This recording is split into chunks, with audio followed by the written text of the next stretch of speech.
Sibingelele.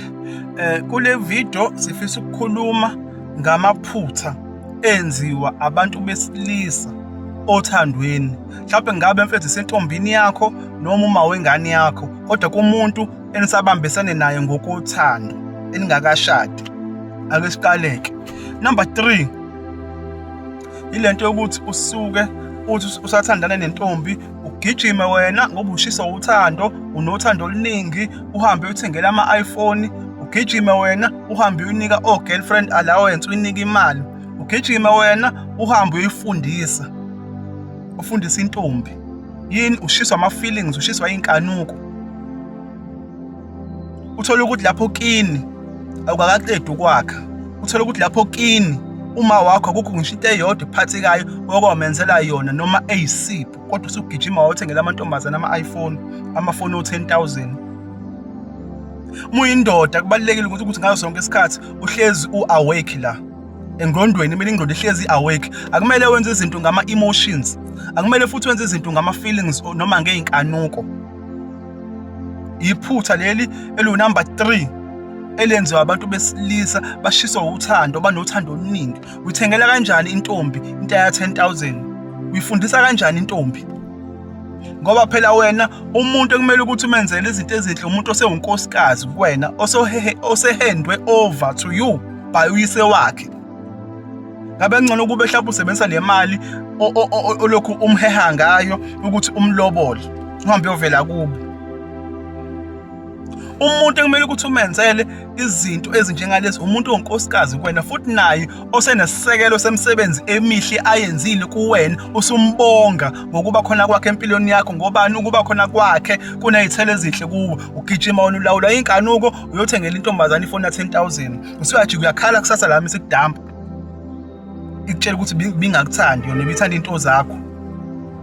Amaphutha lawa ayenziwa abantu besilisa, mhlawumbe futhi 80% wabantu besilisa uyayenza le nto le.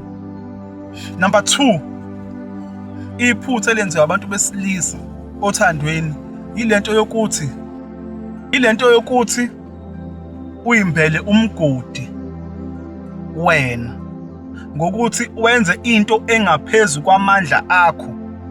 Wena ukwazi uku-afford igwinya njengamanje, ugijima wena ufuna ukuyothengela intombi yakho, ufuna ukuyothengela ko-Steers noma ko-Spare, awu-afford uSpare, kodwa uyimbela wena umgodi ngokuthi ufuna uku-impressa. Enza into elingene namandla akho, so abantu besilisa bayimbela bona umgodi. Athi mesehluleka ukukhipha apha bese yamlaxaza intombazane bese yakhala kusasa.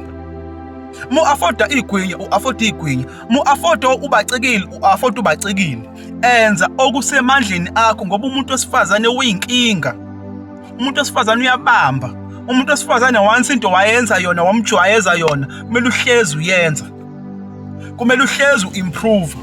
Uzokwenza njani-ke wena ngoba uzolokhu uculwe ey'kweletini ngenxa yomuntu wesifazane? Uzolokhu ungayi indawo ngenxa yomuntu wesifazane? Yini? Uyimbele wena umgodi.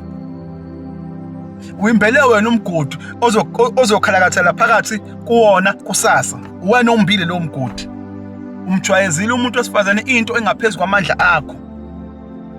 Kuzothi number 1, amaphutha enziwa abantu besilisa kwenziwa uthando ey'ntombini zawo noma koma bey'ngane babo, ilento yokuthi abantu besilisa abanye abana-stand. Ayikho into ekwehlisa isithunzi kumuntu wesifazane njengokuthi ube indoda engena-stand, indoda engenalo iqiniso. Wena bafika osesibakho ngalana bakulawula, uhamba nabo, uyafika entombini yakho nakhona iyakulawula, awuna-stand nje wena, awukwazi kuma eqinisweni. Leyo nto iyamehlisa umuntu wesilisa. Sometimes thola ukuthi lowo muntu wesilisa uyahluleka ukudefenda intombi yakhe kubantu bakubo, uze abantu bakubo bangene endabeni zabo ngoba akana-stand. Umoya umuya ngala nawe uyangala, umoya umuya ngala nawe uyangalana. Indoda engena-stand iyasehlisa isithunzi. Amaphutha lawo avamise ukuthi enziwe abantu besilisa kwenziwa uthando. Siyabonga kakhulu.